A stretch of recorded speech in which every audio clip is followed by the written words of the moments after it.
아이를 키우며 남편과 나는 진짜 어른이 되어갔다. 마음대로 풀리지 않는 일을 아이와 타협하며 되돌아보게 되었고, 제 의견을 주장하는 아이와 토론하며 인내하게 되었다. 이 존재들은 무엇인가? 다 큰 우리를 무장해제시키며 무기력하게 만드는 이 존재들의 진짜 실체는 무엇인가? 감히 말로는 범접할 수 없는 이 존재들의 신비한 마력은 우리를 부모라는 이름으로 철들게 하고 가슴 아프게 울게 하고 유쾌하고 해맑게 웃게 했다.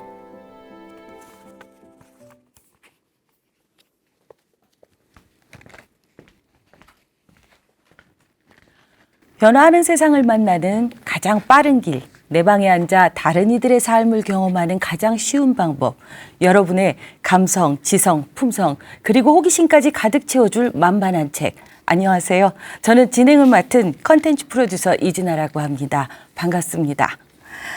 한석봉, 맹자, 피카소, 카네기, 간디, 이 위인들의 공통점이 뭔지 아시나요?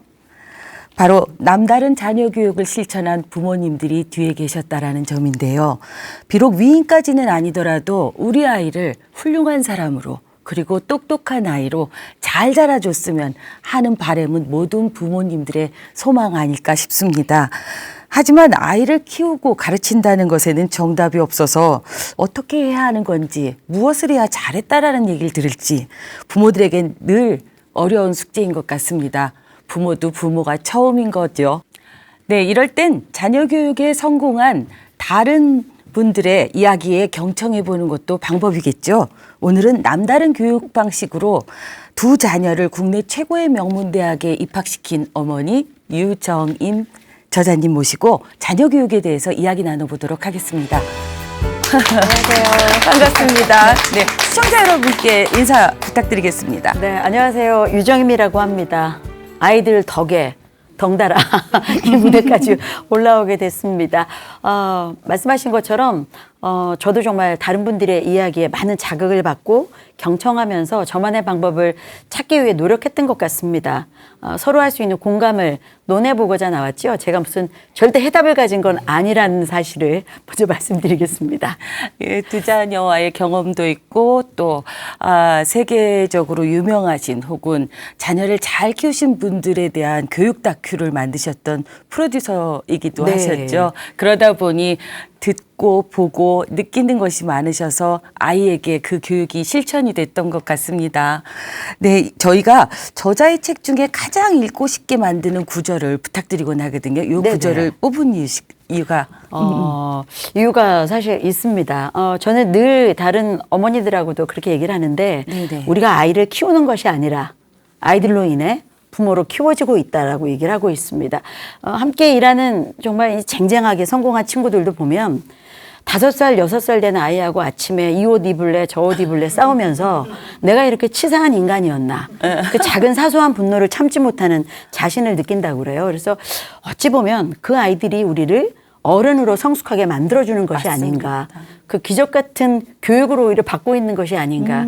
그래서 그 대목을 꼽았습니다. 아, 그렇군요. 어른으로 키워진다라는 게 너무 가슴에 와닿습니다. 네. 네. 이 책을 쓰시게 된 동기는 사실은 제가 이제 워킹맘으로 살면서 그쵸. 아이를 키웠기 때문에 이전에 이제 워킹맘에 관한 책을 냈었어요. 근데 아주 어렸을 때부터 아이들에 대한 뱃속에 있을 때부터 깨알 메모를 시작했거든요. 네. 아이를 키우면서 부딪힌 희로애락의 감정을 교육이라는 요소하고 다큐 취재하면서 얻었던 감동을 좀 쓰고 싶었는데 현실적으로 아이들이 어느 학교 이런 얘기를 좀 글로 풀어내야 돼서 망설였었거든요. 네네, 그쵸. 그랬더니 이제 작은 아이가 엄마가 그렇게 원하는 부모로서의 어떤 태도, 자세를 이야기하기 위해서 앞에 그런 정보를 좀 풀어야 된다면 과감히 이야기하세요. 그리고 뒤에는 정말 좋은 이야기 함께 나누셔도 되잖아요. 그래서 좀 용기 얻었어요. 공부법만 얘기하기는 마음에 거리는 게 네, 많았다라는 맞습니다. 말씀이신 거죠. 네, 네. 네. 예. 오늘 강의 기대됩니다. 네, 공부하던 어머니들 집중해 주십시오. 어떻게 아이들이 공부를 하는지. 네, 잘 부탁드리겠습니다.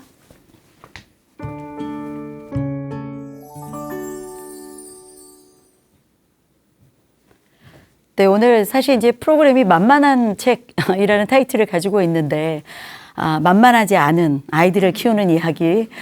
그리고 사실 이 자리에 서기까지는 저희 아이들도 지금 한창 성장을 하고 있기 때문에 많은 두려움이 사실 있습니다.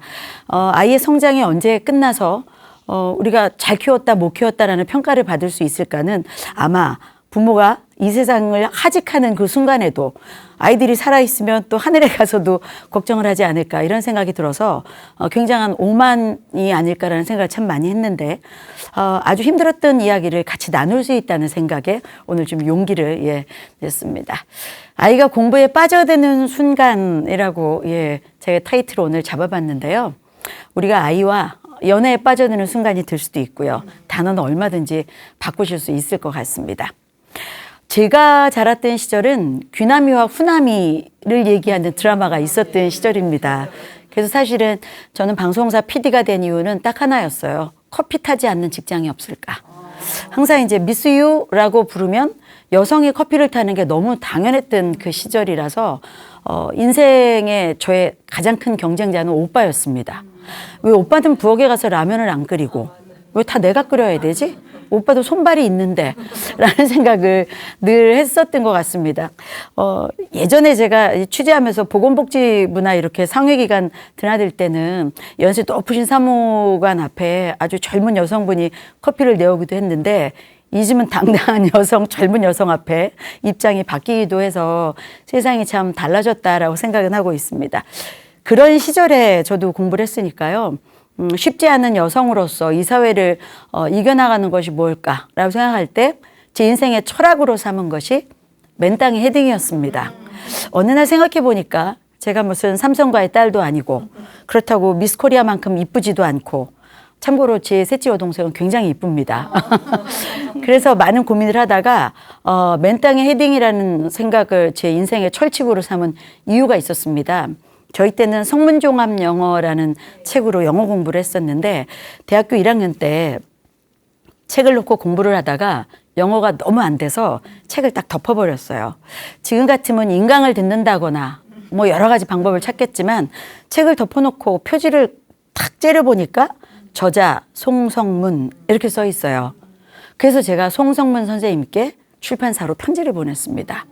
아마 그 시절에 그런 어플라이를 한 사람이 많지는 않았는지 일주일 뒤에 기적처럼 저희 집에 10권의 책이 배달이 됐습니다. 성문 출판사에서요. 지금 송성문 선생님은 몇 년 전에 타계하셨는데요. 인사를 못 드린 게 너무나 안타까웠는데 그때 그 한 번의 경험이 제 인생의 삶의 철학이 됐습니다. 세상을 두드리면 세상이 열어줄 준비를 하고 있구나. 가능성을 보기 시작한 거죠.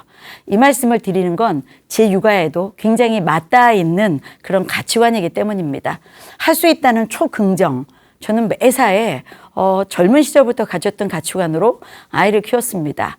20대 때는 가수 이문세 씨하고 별이 빛나는 밤에서 작가로 몇 년 동안 일을 했습니다. 많은 연예인을 보는 것이 즐겁기도 했고요. 굉장히 재밌게 라디오 프로그램을 썼고 그리고 드라마 작가도 하고요. 외국계 은행의 홍보실에서 낮에는 일하고 밤에는 라디오 작가로 일하면서 투잡, 요즘 말대로 투잡을 뛰었죠. 저희 엄마 말씀이 죽으면 평생 자는 게 잠이다. 이렇게 얘기하셔서 정말 하루 4시간 자고 시간을 참 아껴 썼던 것 같아요. 꿈을 꿨죠. 비행기 트랩을 탁 내리면서 내려오는 저의 모습. 그러면서 참 열심히 살았습니다. 그랬던 20대의 생활 중에 9년을 제가 연애했습니다. 대학교 막 졸업하면서 9년을 연애했는데 정말 꿈을 꾸고 여성으로서 성공할 거야. 이런 야망을 가지고 있었는데 어느 날 훅 치고 들어온 것이 결혼이었습니다. 9년이나 연애했기 때문에 많은 고민이 있었어요. 결혼을 해야 되나? 예비 시어머니께서 어느 날 커피 한잔 하자고 그러셔서 나갔더니 결혼해라가 아니라 결혼할 생각이 없으면 내 아들을 놓아다오라고 저에게 얘기하셔서 이건 좀 위기로구나 생각을 해서 결혼을 했는데요. 6대 종부. 1년 13번의 제사를 지내는 워킹맘으로 살아야 됐습니다. 저에게 그날부터 주어진 호칭이 너무 많았어요. 6대 종부, 제사, 워킹우먼, 아내, 직장인이었고요. 딸이었고요. 이런 일들은 그냥 뭐 그렇게 지나갈 수 있는 일이었는데 제일 두려운 것은 엄마라는 그런 자리였습니다. 이건 제 맘대로 안 되더라고요. 상대가 있고 때로는 그 아이가 나의 분신이라고 생각하지만 절대 분신이 아닙니다. 아이는 아이로서의 주체, 엄마의 소유물이 아니기 때문에 그 자리가 너무 두렵고 아이 대신 최선의 선택이라고 해주는 그 선택이 최선이었을까라는 후회를 갖게 하기도 해서 정말 우픈 하루하루를 보내게 됐습니다. 한 12번은 사표를 가슴속에 넣어놨던 것 같아요. 부산에 가면 수영강이라는 곳이 있는데 제가 아침에 새벽 프로를 담당하고 있었습니다. 아침 5시에 출근을 해야 해서 아이를 봐주시는 베이비시터 아주머님이 4시 반에 저희 집에 오셨습니다. 5시에 출근을 하다가 차가 고장이 나서 수영강변에 세워놓고 이제 차를 끌고 갈 차를 또 이제 불렀습니다. 사방이 깜깜하고 강변에 혼자 앉아서 고장난 차 앞에서 레카차를 기다리는데 갑자기 눈물이 팍 터졌어요. 누가 나가서 이렇게 일을 하라고 했나? 이 삶이 누구의 선택 때문이지? 굉장히 많은 고민을 하면서 그만둬야겠다. 이렇게 새벽 5시에 나오는 일도 아이들에게는 어쩌면 그 지나가는 시간을 함께 해주지 못하는 그런 빈 시간이 될 수도 있겠다. 그래서 그날은 정말 사표를 내야지 하는데 정말 눈물이 터져서 펑펑 울고 있는데 제 차를 끌어갈 레카차의 청년이 저 멀리 불빛에 쭉 저 앞에 다가왔어요. 얼마나 무서웠겠습니까? 웬 아줌마가 새벽에 강가에서 펑펑 울고 있으니 제가 생각해도 눈물을 닦고 제 차를 끌고 그 청년이 모는 차 옆에 딱 앉았는데요. 그때 제 눈에 들어온 게 그 청년의 이 차 본네트 위에 알루미늄 호일로 이렇게 쌓여있는 김밥 한 줄이었습니다. 먹지 못하고 그대로 나왔는지 호일에 쌓여있는 김밥 한 줄이 앞뒤로 이렇게 흔들리는데 그걸 보는 순간 정신이 번쩍 났습니다. 어느 누구는 이 김밥 한 줄을 벌기 위해서 이 새벽에 이 차를 끌고 나오기도 하는데 내가 선택한 일에서 먹고 살기 위해서가 아니라 좋아서 하는 일에 이렇게 투정을 부리는 건 호강에 겨운 사치가 아닌가? 어찌 보면 그때 그 김밥 한 줄이 저에게 줬던 굉장히 교훈이었던 생각이 들어요.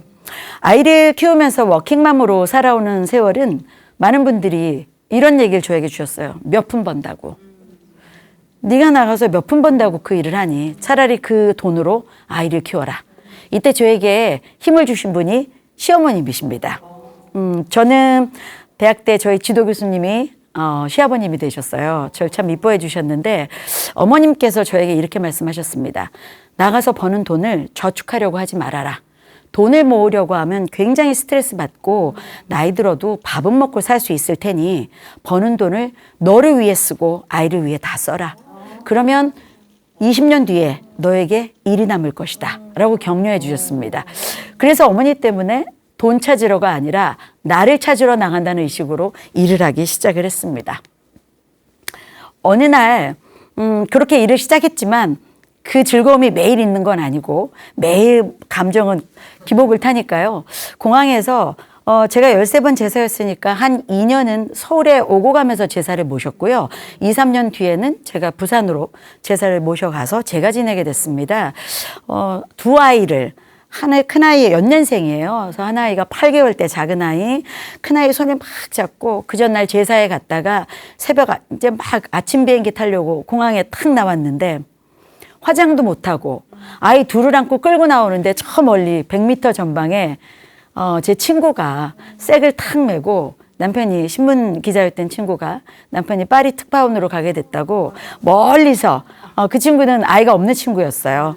이제 아이 없이 사는 이렇게 마주쳤습니다. 인사를 딱 하는데 그 순간에 본 저의 꼴이 너무 내가 뭐 때문에 이렇게 살고 있지?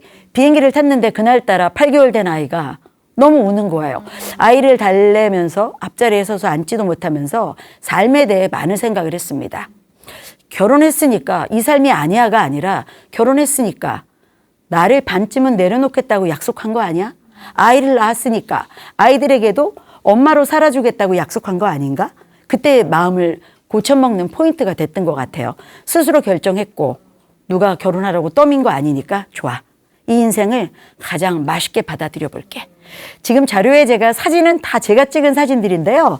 연결된 사진을 제가 넣어놨어요. 라면을 한 그릇을 제가 그 동해안을 따라가다 휴게소에서 찍은 거예요. 라면 참 좋아하는데 저 바다를 보며 먹는 저 라면 진짜 맛있겠죠.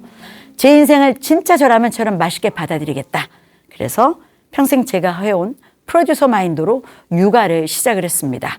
기록을 시작했고요. 아이디어를 내기 시작해서 아이들이 기어다닐 때 저희 방과 아이들 방 앞에 아주 커다란 세계지도 하나를 딱 붙여놨습니다. 이유가 있었어요. 아이들에게 엄마가 설명하지 않아도 기어다니면서 이 땅이 이렇게 넓다는 것을 너희들이 인식하길 바란다. 너희들이 설 곳은, 뛰고 달릴 곳은 이 작은 부산, 대한민국이 아니라 전 세계, 우주까지도 갈 수 있어. 그냥 마음으로 인식했으면 좋겠다. 그리고 또 여기가 이태리, 여기가 중국 외우지 않아도 매일 보면서 세계를 눈안에 넣었으면 좋겠다. 제 예상이 적중했습니다. 기어다니던 아이들이 3살, 4살이 되면서 지도 위에 앉아 과자를 흩어놓고 먹기 시작하더니 5살이 되니까 둘이 배 깔고 누워서 형 여기 아프리카다. 여기에 호랑이 산다. 네, 인식하기 시작했어요. 아주 재밌는 경험이었습니다. 그래서 그런 창의적인 여러 가지 육아를 좀 고민했는데요. 그 당시에 그림 선생님들이 집에 오셔서 아이들 그림을 가르쳐주는 수업이 유행을 했어요. 가만히 생각을 해보니까 저희 집에는 그림을 잘 그리는 화가도 없고 DNA도 없어서 그림을 가르쳐야 될 이유에 대해서 고민을 해봤습니다. 스킬을 가르치고 모방을 하게 하는 것은 우리 아이들에겐 별 필요가 없겠다. 재능이 없으니까요. 하지만 그림 수업이 가지고 있는 아주 좋은 창조적이고 창의성인 마인드는 필요하겠다 싶어서 선생님을 불러서 의논을 했습니다. 선생님, 저희 집에 오셔서요. 그림 안 가르쳐 주셔도 되고요. 스케치북을 4칸으로 나누셔서 맨 앞에 칸 하나만 그림을 제시해 주십시오. 그리고 3칸은 저희 아이들이 상상으로 채우게 해 주십시오. 선생님이 오케이를 해주셨고 어느 날 광화문에 이순신이 나타났다 라고 첫 장면을 그려놓으시면 아이들은 3칸을 채우면서 마음껏 상상의 나래를 펴기 시작했습니다. 저는 그림 교육이 줄 수 있는 창의성 교육은 그것이 최선이라고 생각을 했거든요. 한동안 또 이 수업이 저희 동네를 강타하기도 했었습니다. 사교육을 처음으로 한 것이 이 바이올린을 배웠을 때 기억을 하는데요. 5살, 6살 된 아이들을 데리고 제가 주변에 음악 교육을 좀 시키려고 동네 학원을 다녔는데 악보 읽을 줄 아나요? 글자 읽을 줄 압니까? 저희 학원에 오면 무슨 대회 나가서 상도 받습니다. 그런 학원엔 가지 않았고요. 어느 학원에 갔는데 굉장히 재밌는 선생님께서 저희 아이에게 바이올린 활을 탁 건네주시더니 칼싸움을 시작하셨습니다. 저희 아이가 놀라서 그 칼을 막 받아치니까 갑자기 칼싸움을 딱 거두시더니 봤지? 음악은 이렇게 즐거운 거야. 저는 그 말 한마디에 그 학원에 등록을 했습니다. 1년 내내 아이는 바이올린을 배우지 않았어요. 오늘 뭐 했어? 라고 물으면 형들 연주하는 방에 들어가서 음악을 들었어요. 이유가 있을 거라고 생각했습니다. 선생님께 진도는 언제 빼나요? 라고 한 번도 묻지 않았어요. 둘째 아이는 그 덕인지 이 청음력이 굉장히 늘었고요. 큰아이는 지금도 카이스트에서 오케스트라 연주를 할 만큼 바이올린을 들고 다닙니다. 아마 제가 그때 악기로서의 음악 교육을 강요했다면 아이들이 이렇게 음악을 좋아했을까? 사교육을 선택할 때 선생님과의 호흡을 굉장히 중요시 생각을 했습니다.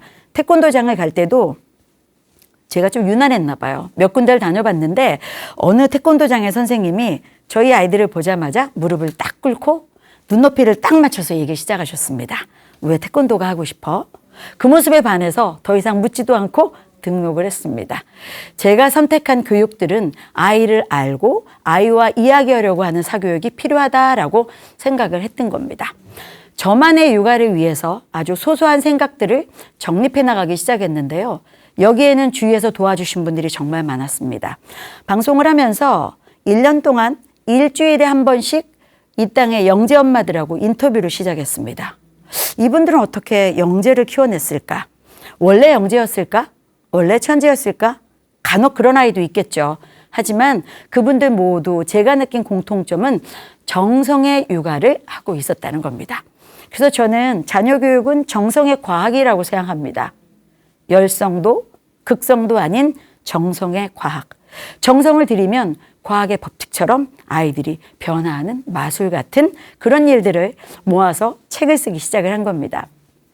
예를 들어서 단점을 강점으로 키워주는 어머니들을 많이 보았습니다. 저 역시 아이들에게 응용을 해봤죠.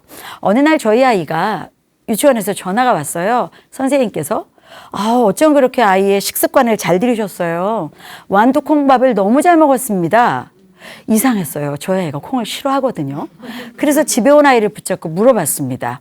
그랬더니 아이가 엄마가 좋은 친구는 친구들이 싫어하는 일을 기꺼이 해주는 거라고 해서 콩밥을 두고 오는 아이도 있어서 그럼 다 나에게 줘 했더니 아이들이 식판을 들고 다 쏟아부었답니다. 그래서 다 먹어주었어요. 이게 남의 집 아이 같으면 인성이 훌륭하다 였는데 저희 집 아이가 그러고 나니까 얘 좀 바보 아닌가 걱정이 되기 시작했습니다. 이런 예가 굉장히 많았어요. 소심하고 너무 착하고 어느 날은 1학년 2학기 이제 2학기가 되어서 초등학교 때요. 방학에 학교를 가는데 서서 현관에 서서 눈물을 흘리고 있어요. 왜 울어? 라고 물었더니 교실에 가서 제 자리가 생각이 안 나면 어떡해요? 라고 묻는 거예요. 어떡하지? 마음이 쿵 쳤는데 그때 단점을 강점으로 키워주라는 선배님들의 얘기를 되새기고 무릎을 꿇고 아이하고 눈을 맞추고 이야기를 시작했습니다. 괜찮아. 생각이 안 나는 건 네 잘못이 아니야. 엄마도 가끔 까먹어. 그래서 엄마를 도와주려고 옆집 아줌마도 있고 친구도 있잖아. 교실에 가면 선생님께 여쭤보면 알려주실 거야. 기억이 안 나면 친구들도 있잖아. 괜찮아. 가서 천천히 생각해.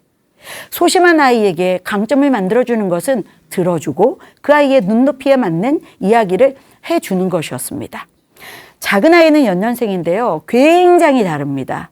이 아이는 굉장히 독립적이고 이야기를 들어주기보다 자신의 이야기를 계속 펼쳐서 그 이야기에 무조건 수긍하는 것을 강요합니다. 그래서 큰아이에게는 차분차분 이야기해 주지만 작은 아이에게는 무조건 응원해 줍니다. 틀린 이야기도 들어줍니다. 그랬구나. 정말 그 아이 나쁜 자식이네. 하지만 이런 아이들은요. 다 들어주고 나면 자기 속풀이가 다 되고 나면 그 뒤에 한숨 내려놓고 제 얘기를 받기 시작합니다. 그래서 제가 생각한 육아의 소소한 팁은 아이마다 다르게 응수하기입니다. 방송을 보시는 많은 어머님들이 제가 늘 말씀드리는 1000분이라면 1000분의 육아법은 모두 다 옳다. 어느 부모도 자식을 위해서 최선을 선택하지 차선을 선택하지는 않습니다. 제 아이에게 썼던 방법이 다른 아이에겐 어울리지 않을 수 있고요. 둘째에게 썼던 방법이 큰아이와는 다를 수 있었습니다. 아이를 파악하고 그 아이에게 맞게 다르게 응수하기가 저의 소소한 생각의 정립 가치관이었습니다. 어느 날 저희 방송국에 청년이 찾아왔어요. 제가 멘토링 해주는 청년인데 들어오자마자 저더러 저희 아버지께 전화 좀 해주세요 대표님 이렇게 얘기를 하는 거예요. 왜? 그랬더니 제 얘기를 너무 안 들으세요. 말이 안 통해요. 그래서 제가 이렇게 얘기했습니다. 전화해 줄 테니까 일단 나의 아이들에게 전화해서 내가 100% 다 통하는지 물어봐. 청년이 웃어요. 그리고 제가 이렇게 얘기했습니다. 나도 다른 집에 가면 굉장히 좋은 엄마인데 내 아이들에겐 내 새끼니까 달리 보이는 것이 있어. 부모님이 그랬을 거야. 라고 이해하는 키를 함께 이야기를 나눴는데요. 부모라서 알 수 있는 많은 것들을 많이 놓치게 되는 것이 그것이 사실일 것도 같습니다. 영재 엄마들을 만나면서 제가 말씀드린 정성의 과학 중에 이런 것도 있었어요. 한 어머님은 사골을 먹고 나면 장난감을 사는 것이 아니라 사골뼈 한번 씻어보시면요. 뼈가 거칠거칠해요. 이 아이들의 촉감놀이에 굉장히 좋거든요. 사골뼈를 씻고 말려서 아이의 촉감놀이감으로 쓰신 분도 계셨고 요즘은 모래가 교구용 모래도 나오는데요. 그땐 그런 거 없었죠. 놀이터에 가서 모래를 퍼다가 뽑고 소독해서 아이와 함께 모래놀이를 하시는 어머님들도 계셨습니다. 돈을 쓰는 것이 아니라 아이에게 잘해줄 수 있는 것을 주변에서 찾으려는 정성. 그것이 아이들을 키운 어떤 아주 특별한 팁이 아니었나 이런 생각을 해봤습니다. 제가 가끔 요즘 아이들을 저 역시 포함해서 아이들과 기성세대와의 차이를 얘기할 때 수동과 능동의 얘기를 하는데요. 저 어려서는 엄마께서 외출하시면서 엄마 오늘 늦어. 아빠하고 밥 한 끼 차려서 아빠 저녁 드려라. 이렇게 얘기하면 일단 부엌에 들어가서 생각이란 걸 시작했습니다. 뭘 꺼내지? 찬장도 열어보고요. 냉장고도 열어봅니다. 생각의 여지를 주는 거죠. 생각할 텀이 있습니다. 그런데 요즘 아이들에게 우리는 이야기할 때 생각할 텀을 주는 게 아니라 지시합니다. 엄마 오늘 늦어. 냉장고 열면 세 번째 칸에 엄마가 엊그제 사다 놓은 게 2조각 있을 거야. 한 조각씩 꺼내서 렌즈에 넣어서 2분 40초. 엄마가 엊그제 사온 꽃무늬 접시에 한 조각씩 덜어서 아빠하고 나눠 먹어. 생각하지 않습니다. 이런 친구들이 자라서 직장에 오면 제가 부하 직원들하고 일하면서도 똑같은 상상을 합니다. 왜 지시한 것을 그대로 하고 생각하지 않을까? 이렇게 하세요라고 지시하지 않으면 이렇게까지 가고 그 뒤를 진도를 나가지 못합니다. 이것은 우리의 책임이다 라고 저는 생각을 하게 됐습니다. 아이에게 생각할 여지를 준다는 것은 소통입니다. 아이와 소통할 수 있는 것들. 그래서 저는 소통을 굉장히 소중한 가치로 생각을 했습니다. 아이와 소통할 수 있는 방법들. 초등학교 5학년, 저희 아이가 5학년 때 담임선생님께서 이런 말씀 해주셨어요. 그땐 저도 젊었고 나이 50이 넘어서 초등교사를 하다 보면 이 교탁에 앉아 있어도 아이들의 미래가 다 보입니다. 그런데 엄마들은 왜 안 보일까요? 안 보려고 할 뿐입니다. 내가 보고 싶은 방향으로 보이지 않으면 안 보려고 할 뿐입니다. 아이들에게 수학 문제를 풀려고 하면 아이들이 수학 문제 열심히 푸는 애도 있고 어느 녀석은 계속 돌아다니면서 이 책상 가서 간섭하고 저 책상 가서 간섭을 하는데 그 장면을 보면 엄마들은 수학 문제를 잘 푸는 아이와 안 푸는 아이로만 이분법적으로 상상하지만 나는 저 녀석은 수학은 못 풀지만 적어도 나이 들면 네트워킹은 끝내주는 능력을 가졌겠다 라고 보입니다. 어머님들이 보셔야 합니다. 그 아이의 단점을 보세요. 강점으로 키워주시고 그 얘기를 하시는데 내가 보려고 했던 것만 본 것이 아닐까? 아이가 5학년 1학기 첫날 교과서가 요즘 굉장히 무거워요. 교과서를 들고 학교에 가는데 너무 많아서 제가 그걸 들고 함께 갔습니다. 교문 앞을 딱 들어가려는데 저희 아이가 저를 딱 맞고 섭니다. 엄마 스탑! 한 걸음 뒤에 서 계세요. 왜? 우리 선생님이 그러셨는데요. 요즘 엄마들이 가장 못하는 것이 한 걸음 뒤에서 지켜보는 거래요. 그래서 오늘부터 어머니들께 말씀드리랬어요. 더 이상 들고 갈 수가 없었습니다. 그래서 그 자리에 그대로 놓고 5층까지 어떻게 올라갈 거야? 제가 알아서 해볼게요. 가슴이 아파서 돌아서서 그냥 저는 직장으로 갔습니다. 저녁에 되어 아이에게 물어봤어요. 어떻게 됐어? 엄마 제가요 질질질질 끌고 가는데요. 친구들이 나타나서 한 권 한 권 들고 5층까지 달려갔어요. 저는 아이가 스스로 할 수 있다는 그 기회를 뺏을 뻔했고요. 친구들을 사귈 기회까지도 뺏을 뻔했습니다. 선생님의 말씀이 맞았다는 거죠. 소통이 잘 돼 있으면 한 걸음 뒤에 있어도 아이들은 알고 있습니다. 엄마가 나를 얼마나 사랑하는지 그 기적을 말이죠. 아이를 키운다는 건 이렇게 생각해 보겠습니다. 제가 몇 년 전에 그 히말라야 안나푸르나에 트레킹을 간 적이 있습니다. 5,000m까지 올라가면서 굉장히 힘들었습니다. 어떨 땐 너무 지쳐서 포기하자. 이제 그만하자. 포기하려고 주저앉을 때쯤 고개를 들면 엄청나게 상상할 수 없는 비경이 나타났습니다. 그 황홀한 비경에 끌려서 다시 걸음을 뗍니다. 아이를 키운다는 것이 히말라야에서 느낀 그 감동이 아닐까 하는 생각을 해봅니다. 너무 힘들어서 왜 얘는 내 뜻대로 되지 않을까? 이 아이는 왜 이렇게 힘들까? 라고 포기하고 싶을 때쯤 아이가 보여주는 기적들이 있습니다. 그 기적을 보시려면 아이와 소통하셔야 되는 거죠. 소통하지 않으면 아이는 말하지 않습니다. 이건 언제 시작이 될까요? 13살, 17살 정해진 건 아닙니다. 아이가 아주 어렸을 때부터. 우리가 스킨십을 해줄 때도요. 그냥 의도적인 스킨십. 심부름 잘했으니까, 엄마 말을 잘 들었으니까가 아니라 진심으로 사랑하는 스킨십을 주는 것은 아이에게 다른 마음을 갖게 합니다. 저의 멘토이셨던 분이 그런 얘기 해주셨어요. 아이들을 어떻게 이렇게 잘 키우셨어요? 라고 제가 물었더니 나는 다른 건 모르겠는데 하나는 잘했다. 우리 가족이 모두 거실에 모여 있을 땐 손과 손이 닿든 발과 발이 닿든 늘 살이 맞닿아 있었어. 저희 아이들은 집에 오면 이제 대학생이 넘은 아이들이 항상 저희를 끌어안고 포옹해 줍니다. 저는 이것이 아이와의 소통에 기적을 만드는 일이라 생각합니다. 가족이 여행 간다 그러면 열일을 제치고 달려옵니다. 저희 생일날 결혼기념일을 잊지 않고 밤 12시에 전화해서 케이크도 배달해 주고요. 전화기에 노래도 불러줍니다. 명문대와 명문학교는 중요하지 않죠. 좋은 학교 가서 부모를 외면한다면 아이를 키운 보람과 가치관을 느낄 수 있을까요?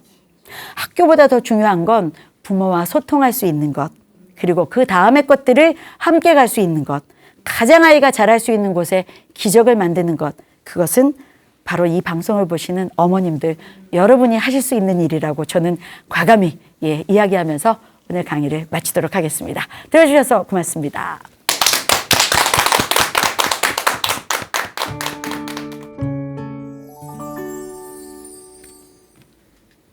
강의 너무 잘 들었습니다. 중간에 몇 번 울 뻔했어요. 정말요? 네. 엄마라는 공통의 타이틀로. 그러니까요. 엄마라는 공통의 타이틀 때문에 몇 번 목이 울컥울컥 똑같이 입장 바꿔 생각을 해봐도 되고 사실 어떻게 우리 아이가 어떻게 공부를 스스로 주도적으로 열심히 할까라는 것이 책의 내용인 걸로 얼핏 오해할 수 있죠. 오해할 수 네. 있죠. 책의 제목이 그렇습니다. 그런데 지금 기대하셨던 분들 강의 들으시고 공부법이 아니네. 어떻게 아이랑 소통하고 어떻게 아이가 자연스럽게 스스로 성장하게 할 것인가를 돕는 이야기인가 보다 이렇게 생각하셨을 것 같아요. 맞습니다.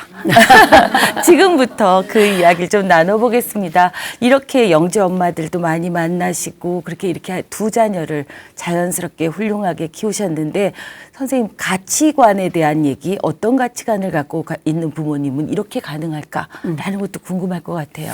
제가 가끔 이제 부모님들하고 얘기할 기회가 있으면 항상 이제 그런 걸 물어봐요. 어떤 가치관으로 아이를 키우십니까? 네, 네. 그러면 이렇게 대답하세요. 아이가 원하는 걸 시킬 거예요. 아니, 그건 너무 당연한 거고, 어떤 가치관으로 키우시는지요? 특별히 생각해 본 적이 없는데요? 라고 말씀하시는 경우가 참 많아요. 우리는 그럴 수 있죠. 돈을 많이 버는 부자가 돼서 세상을 도와라라든가, 네네. 또는 뭐 여러 가지 가치관을 가질 수 있는데, 저는 배려라는 가치관을 항상 아이들에게 강요를 좀 많이 했어요. 그래서 그 배려해야 돼라고 하면 아이들이 이해 못 하잖아요. 네. 너무 어려워서 쉽게 생활 속에서 풀이해서 실천할 수 있게 만드는 거죠. 예를 들어서 자장면을 시켜 먹으면 배달 아저씨가 오셨다 가시잖아요.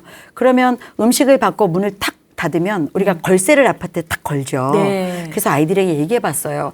문을 탁 닫고 친구네 집에 놀러 갔는데 네가 나오는 순간 문이 닫히면서 걸쇠가 탁 걸리면 기분이 어때? 안 좋아요. 그게 배려야. 아저씨가 음식을 주고 가시면 귀를 대고 1층을 다 빠져나가셨는지 한번 소리를 들어봐. 그 이후로 아이들이 치킨 같은 걸 받으면 안 들어와요. 그래서 뭐 하나 보면 문 앞에 이렇게 귀를 대고 있는 거죠. 쉿! 아직 안 나가셨어. 자, 이런 사소한 것들이 몸에 배이게 그 아이의 눈높이에 맞게 해줘야만 아이들이 이것이 배려구나라고 생각을 할 수 있다고 생각을 했고요. 사회에 좀 영향을 줄 수 있는 인물로 컸으면 좋겠다라는 게 제 생각이었기 때문에 제일 중요한 것은 그것이 나눔이고 그런 것이 상대를 배려하는 일일 거라고 생각을 했습니다. 그래서 저는 배려의 철학에 대해서 많은 생각을 했어요.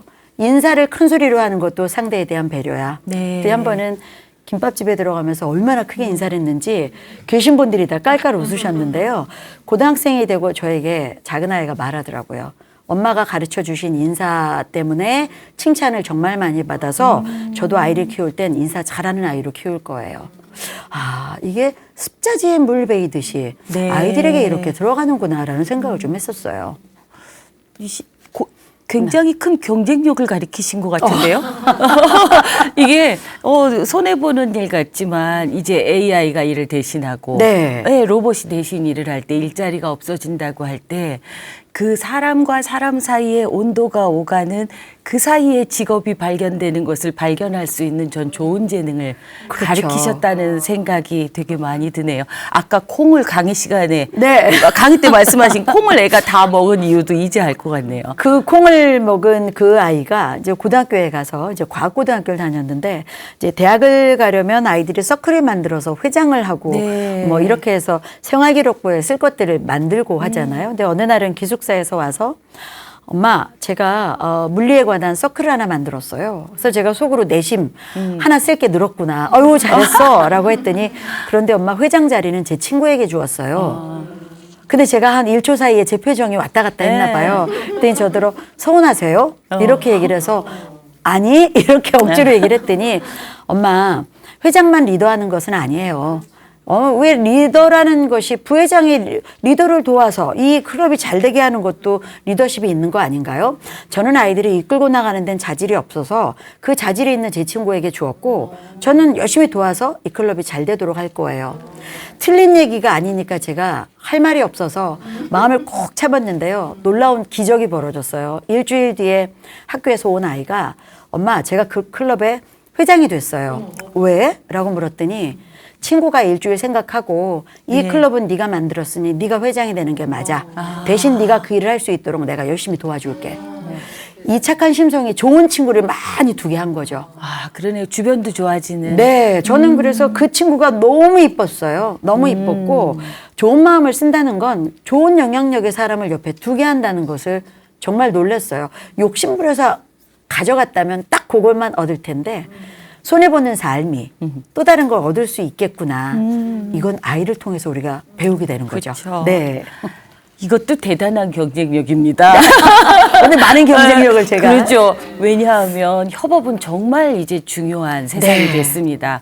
혼자 잘할 수 있는 것도 이 변화하는 세상에 뭔가 혼자서 다 해결해 나갈 수도 없거든요.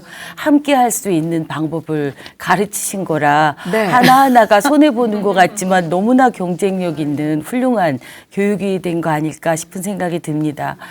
저는 아까 강의하실 때 또 강가에서 네.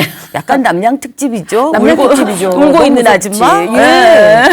그 총각 미안해요. 그런데 저도 그런 순간이 너무 많았어요. 때려치고 싶었던 순간들이. 네. 워킹맘은 다 마찬가지일 것 같아요. 그렇죠. 다 똑같죠.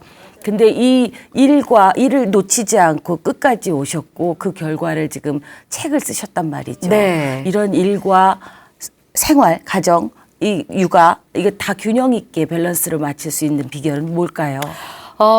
사실 이제 그 밸런스라는 것이 사회에서 원하는 밸런스하고 제가 생각하는 밸런스는 너무 다른 거죠. 하다못해 이제 저희 남편도 어느 날 제가 늦게 오면 좀 일찍 오지라고 얘기하면서 본인 회사에서 여직원이 회식에 빠지면 아줌마들은 왜 그러지? 라고 얘기를 하는 거죠. 그래서 제 입장과 사회적 입장은 너무 다른 거예요. 네네. 그 안에서 정말 많이 힘들었는데요.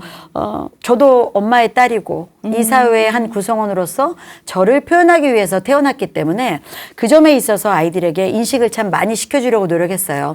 그래서 어느 사이가 좀 비면 네. 이해해 줄 수 있도록 제가 뭐 상을 받거나 하면 항상 아이들을 데려가서 항상 맨 앞줄에 앉혀놓고요. 엄마 오늘 이 상은 너희들 때문에 받는 거야. 공로를 아이들에게 다 돌려주었습니다. 아이들이 어느 순간에 우리가 뭘 열심히 해야 엄마도 얻어지는구나 라고 느끼게끔 전략적으로 접근을 한 거죠. 근데 그런 전략이 좀 많이 통했던 것 같아요.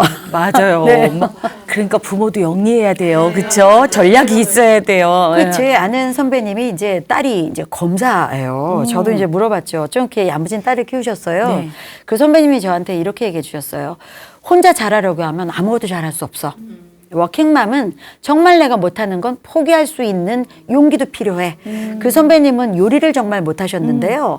억지로 잘하려고 해서 맛없는 음식을 먹이면서 식구들을 괴롭게 하지 않고 아주 정갈하고 맛있게 반찬하는 집을 알아두셨다가 그 집에서 사서 예쁘게 차리시는 세팅을 하신답니다.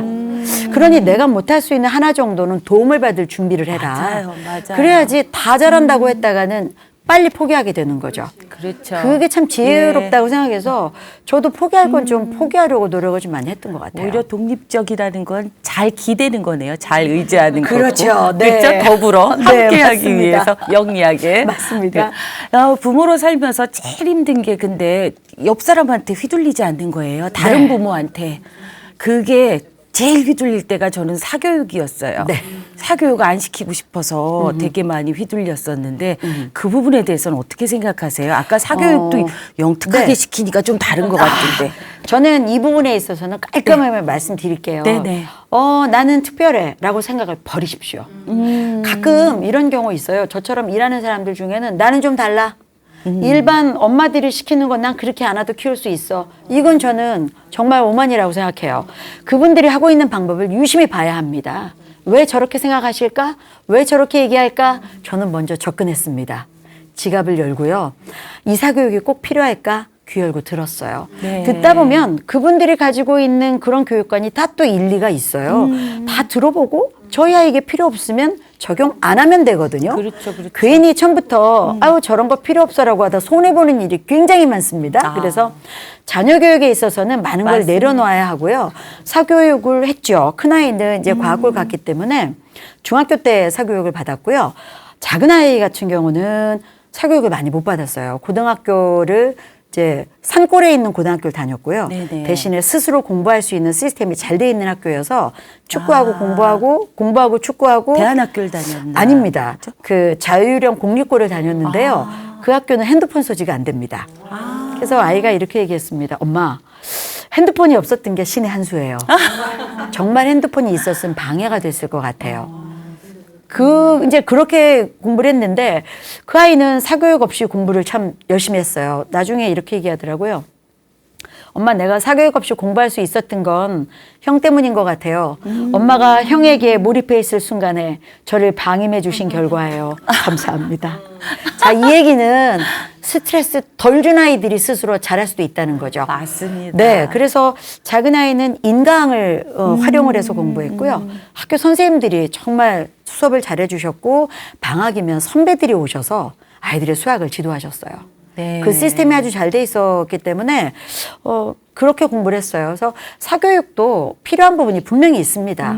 아주 잘하는 아이들이 조금 필요하면 조금, 아닌 아이들이 조금 더 필요하면 조금 더 학원, 과외 뭐 여러 가지 저는 응용할 수 있다고 생각해요. 누가 하니까 네. 따라하지 말고 바로 그 점이죠. 그렇죠. 내 네. 아이를 정확히 파악하고 내 아이에게 맞는 그리고 내가 협조할 수 있는 정도의 것들을 잘 만들어 맞습니다. 프로듀싱하는 거. 네. 어느 날 아이가 이렇게 얘기하더라고요.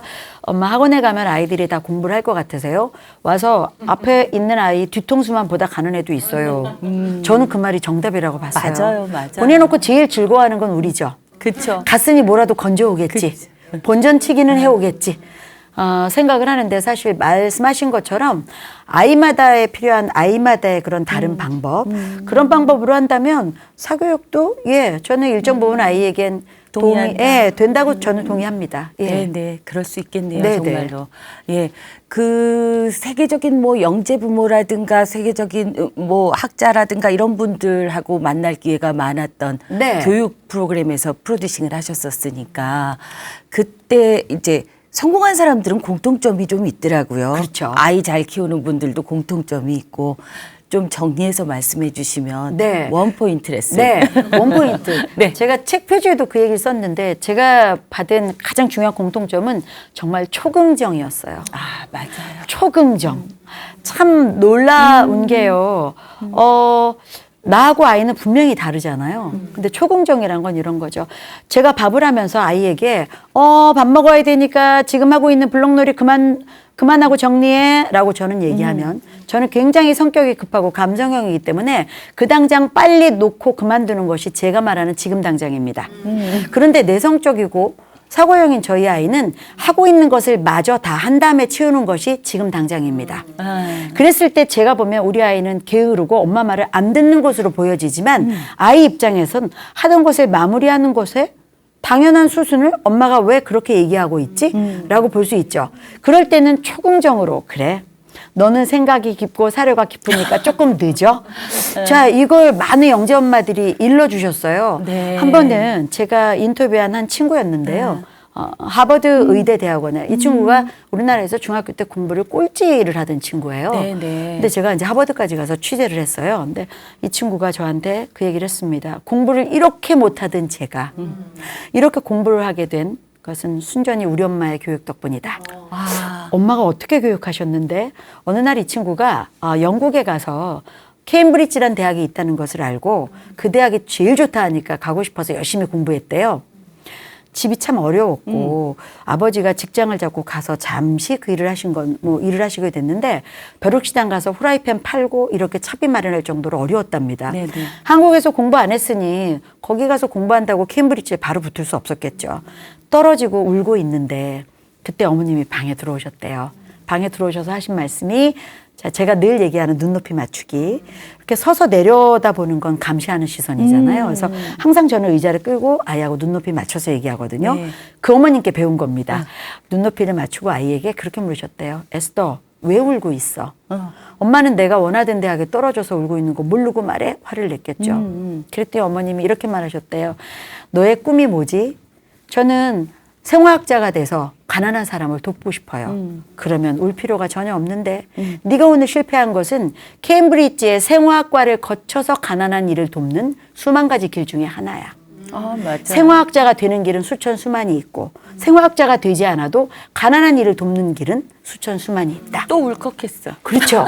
그런데 네가 왜 울고 있어야 하지? 그 얘기 덕분에 마음을 추스렸고 그 다음에 케임브리지에 입성을 했습니다. 그 얘기를 보고 나니까 이 초궁정에 그래서 저는 아이가 돌아와서 실패하거나 들어와서 저에게 어떤 이야기를 할 때마다 초궁정으로 안아주는 거죠. 엄마 이거 제가 할 수 있을까요? 너니까 할 수 있지. 당연히 너니까 되지. 이게 아무것도 아닌 것 같지만요. 이 말에 있는 기적 같은 힘이 아이를 일어서게 하고요. 엄마를 존중하게 합니다. 그 기적을 한번 실험해 보세요. 맞습니다. 오늘 방송 끝내기 싫죠? 너무 재밌죠? 예, 들을 때마다 정말, 그래, 내가 딱 한 끗 차이로 그렇게 화를 내고 말았어. 한 끗 차이로 내가 그렇게 아이 의견을 무시하고 말았어. 하는 생각이 들어서 굉장히 많이 반성이 됩니다. 오늘 출연해 주셔서 정말 감사합니다. 네, 불러주셔서 고맙습니다. 고맙습니다. 자, 영국의 극작가인 버나드 쇼는 잘 자란 아이란 부모의 있는 그대로의 모습을 보고 배운 아이다 라고 말했다고 합니다. 부모는 아이에게 인생을 가르쳐주는 산 표본이기 때문이라고 하는데요. 부모로서 너무 어깨가 무거워지는 이야기가 아닐 수 없습니다. 여러분은 아이들에게 어떤 부모로, 어떤 어른으로 기억이 남고 싶으신가요? 아이는 어른들의 CCTV가 아닐까? 아이가 보고 있다라고 생각하면 지금 내가 하는 행동도 다시 한번 돌아보게 되는 그런 시간들을 갖게 되지 않을까 싶습니다. 오늘은 초궁정 공부 자극법이라는 이야기를 시작하려고 했는데 나는 아이에게 부끄럽지 않은 어른다운 삶을 살고 있는가 하는 반성의 성찰을 하면서 이야기를 끝내게 될 것 같네요. 예, 오늘도 즐거우셨나요? 다음 주에도 유익한 이야기로 다시 찾아뵙겠습니다. 고맙습니다.